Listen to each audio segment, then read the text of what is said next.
was desperately behind the United States of America. All right, so I hope you all are ready because we are going from talking about Christmas to talking about nuclear war. So quite the jump.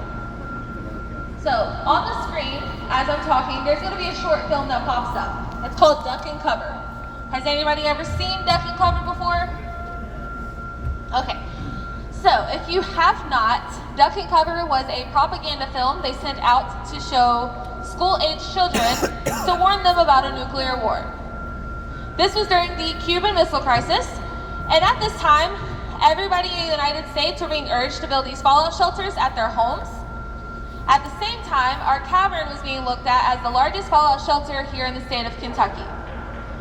This fallout shelter was being put together by the Civil Defense Authority. They were responsible for all of the government-made fallout shelters. And we were supposed to, at the time, hold 78,400 people down here.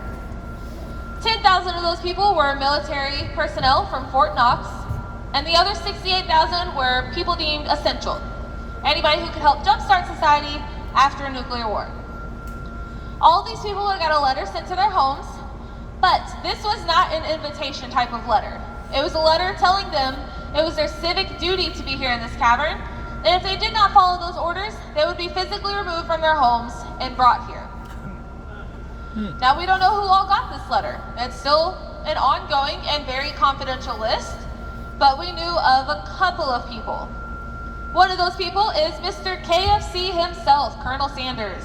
I guess his 11 herbs and spices were just that special they needed to be down here. And we only know he was on there because he bragged about it. But what's weird about that is it was just him, not his wife, not his children, and he still bragged. Along with him, you had Muhammad Ali. But we only know he was on that list because he got his letter publicly revoked. That's because he refused the draft. And lastly, you had the president, JFK. He is going to be on everybody's list. Now, as far as everybody getting down here, that's what the 10,000 military personnel were responsible for. They would have brought everybody down in big bus loads, and once everybody got loaded in, they would block off all 4 of our entrances with limestone and lead, and they were supposed to keep the peace down here, keep everything in order, and they were supposed to be down here for 5 to 6 years. And within those 5 to 6 years, over to your left, that's what it would have looked like. They would have slept on cots, they would have had Spam, and a lot of Spam. They would have had so much Spam that you can't even count. They would have also been allowed for snacks, raisins, peanut butter crackers, graham crackers, and the Civil Defense Authority had sent out ration crackers to each of these fallout shelters. We do have a container full of them sitting on top of our barrels, and they got sent here because we did hold experiments down here that involved the public to see if this place would hold up. But those crackers are the consistency of cardboard and